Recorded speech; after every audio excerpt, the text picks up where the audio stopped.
मेरे बच्चों, आज हम क्लास 10th का 3.1 का पहला प्रश्न बताने जा रहा हूँ।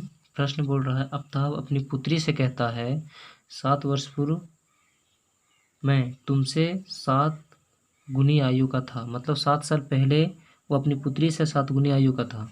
अब से 3 वर्ष बाद मैं तुमसे केवल 3 गुनी आयु का रह जाऊंगा।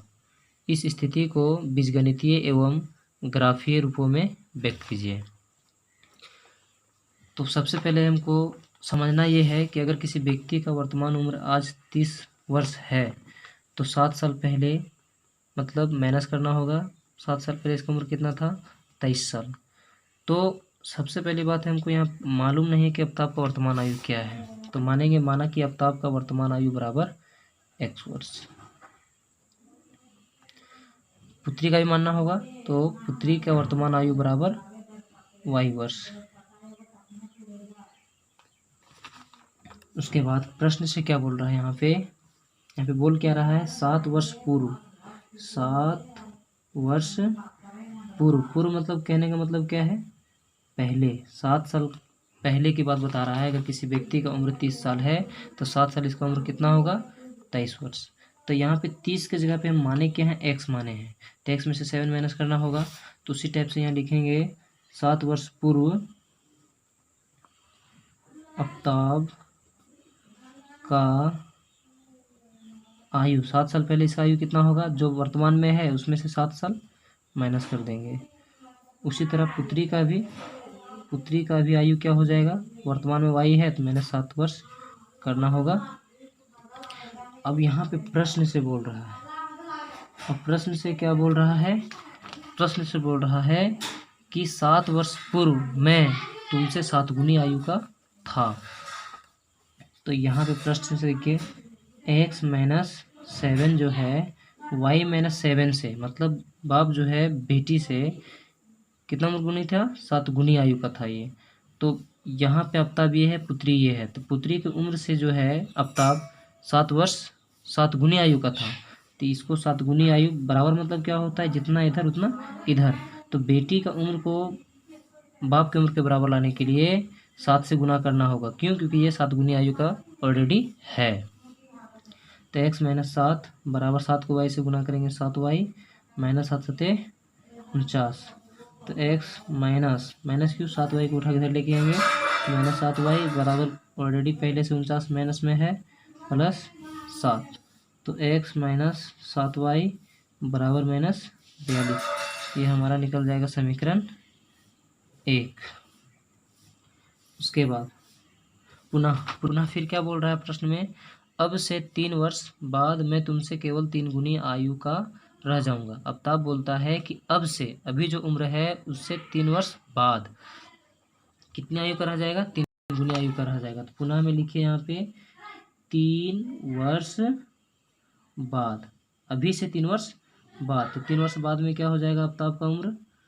आफ्ताब का आयु, तो आफ्ताब का आयु क्या हो जाएगा? अभी तो इसका वर्तमान में x है, तो 3 साल के बाद 3 वर्ष जुड़ जाएगा। और पुत्री का उम्र भी जो है y है, तो इसमें भी 3 वर्ष जुड़ जाएगा। तो इसमें क्या हो जाएगा? x प्लस 3 बराबर y प्लस 3। बोल क्या रहा है प्रश्न में?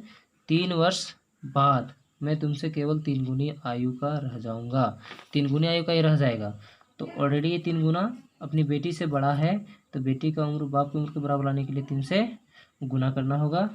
x प्लस 3 बराबर 3 को y से 3y प्लस 3 तिया 9।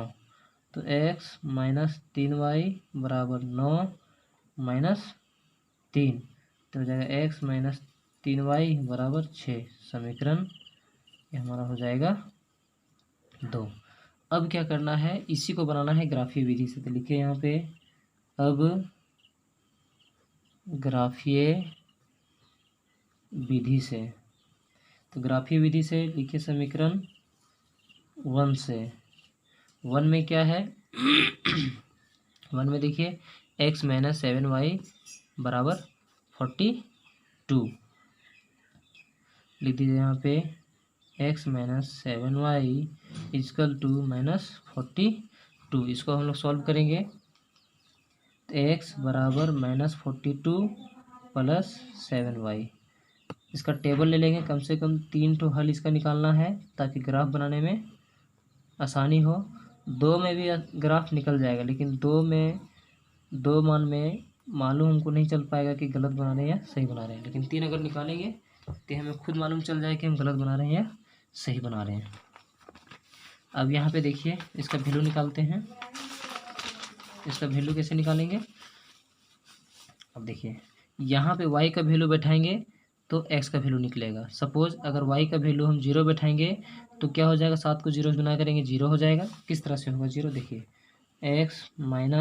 x बराबर -42 प्लस x बराबर -42 प्लस 7y। तो x बराबर -42 प्लस y के जगह पे अगर 0 बैठाते हैं तो x बराबर -42 प्लस 0, यानी कि x बराबर आ जाएगा -42। बहुत बड़ी संख्या आ रहा है। ऐसी संख्या को लेना है जो ग्राफ बनाने में सुविधा हो। तो यहाँ पे हम y बराबर अगर हम लेते हैं 5 लेते हैं तो 7 बचे 35।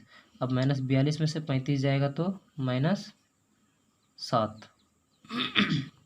फिर यहाँ पे लेते हैं हम 6 तो 7 6 42, 42 -42 प्लस 42 तो हो जाएगा यहाँ पे 0। अगर यहाँ पे लेते हैं हम 7 तो प्लस 7 7 7 49 49 प्लस 49 -42 तो क्या बचेगा यहाँ पे 7 बचेगा यहाँ पे। नेक्स्ट इसका समीकरण 2 भी देखना होगा। लिखिए यहाँ पे समीकरण 2 से 2 में क्या है, यहाँ पे देखिए समीकरण 2 यहाँ पे दिया हुआ है x minus 3y is equal to 6। इसको भी सॉल्व कीजिए। x बराबर 6 प्लस 3y। इसका भी टेबल ले लीजिए।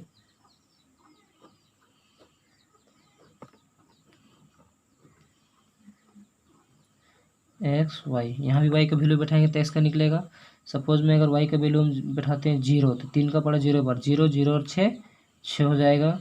अगर हम यहाँ बैठाते हैं 1 यानी 3 एकम 3 3 6 9, ज़्यादा बड़ा आ रहा है इसको छोटा कीजिए। -1 बैठाते हैं तो -3, 6 में से -3 जाएगा तो बचेगा 3, -2 3 दूना 6 प्लस 6 -6 क्या बचेगा 0। अब इसको क्या बनाना है, ग्राफ बनाना है। अब इसका ग्राफ बना के दिखाते हैं दोनों से। पीछे जो हम लोग निकाले हैं वैल्यू, उसी वैल्यू से हम लोग क्या निकालेंगे, अब इसका ग्राफ में बना के दिखाएंगे। ये देखिए ग्राफ। अब यहाँ पे ये हमारा हो गया y और ये हो गया हमारा y डैश माइनस ये हो गया x डैश और ये हो गया हमारा x। तो यहाँ पे देखना है मिनिमम डिजिट देखना है और मैक्सिमम देखना है कि कितना कितना वैल्यू लें ये दो जो पूरा ग्राफ में ये बन जाए। तो 10 से देखा जाए 10 से सब यहाँ पे कम है तो 1 2 में भी आ जाएगा। 10 में से लेने की जरूरत नहीं है। तो लेंगे 1 2 3 4 5 6 7 8। एक्स का इधर प्लस होता है इधर माइनस आता है तो यहाँ जाएगा -1 -2 -3 -4 -5 -6 -7 -8। यहाँ इधर भी माइनस में जाएगा और इधर प्लस में जाएगा 1 2 3 4 5 6 7। अब यहाँ पे ध्यान दीजिए समीकरण 1 में क्या बोल रहा है, x बराबर -7। x में -7 जाना है तो x हमारा ये है, x का लाइन -7 हमारा यहाँ पे है और -7 y में क्या है 5 है। y में देखिए y में -7 तो y में क्या है 5 है। तो -7 और y में जाना है 5 तो y में 5 देखिए यहाँ पे ये 5 है तो -7 और ये 5 इंडिकेट कर देंगे। उसके बाद फिर क्या बोल रहा है x में 0 तो y में 6। x में 0 हमारा ये है, y में 6 हमारा ये हो जाएगा। फिर बोल रहा है x में 7 और y में भी 7। ये हमारा 7 देख रहे हैं, ये जाएगा 7 यहाँ पे चला जाएगा 7। जब इसको मिलाएंगे तीनों बिंदु को तो तीनों बिंदु एक लाइन में होनी चाहिए, संरेखीय होना चाहिए। अगर एक लाइन में है तो हमारा समीकरण सही है, अगर एक लाइन में नहीं है तो ये गलत हो जाएगा। अब देखिए सही है। हमारे ये काम आप लोग को स्केल से करना है, हमारे पास स्केल अभी उपलब्ध नहीं है जिसकी वजह से हाथ से हम खींच दे रहे हैं। ये हमारा समीकरण 1 हो गया। इसको लिख सकते हैं समीकरण 1। अब क्या करेंगे, ये दो जो है, दो में जो दिया हुआ है अब उससे बनाएंगे। दो में क्या दिया हुआ है, x बराबर बोल रहा है 6।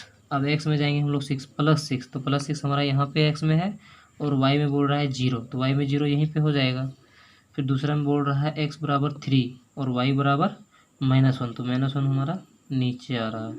फिर x बराबर बोल रहा है 0, y बराबर -2, ये अब स्केल रख के खींचेंगे तो ये भी ऑलरेडी क्या हो जाएगा, सीधी लाइन बनेगा। ये हमारा समीकरण 2 लिख दीजिए, समीकरण 2।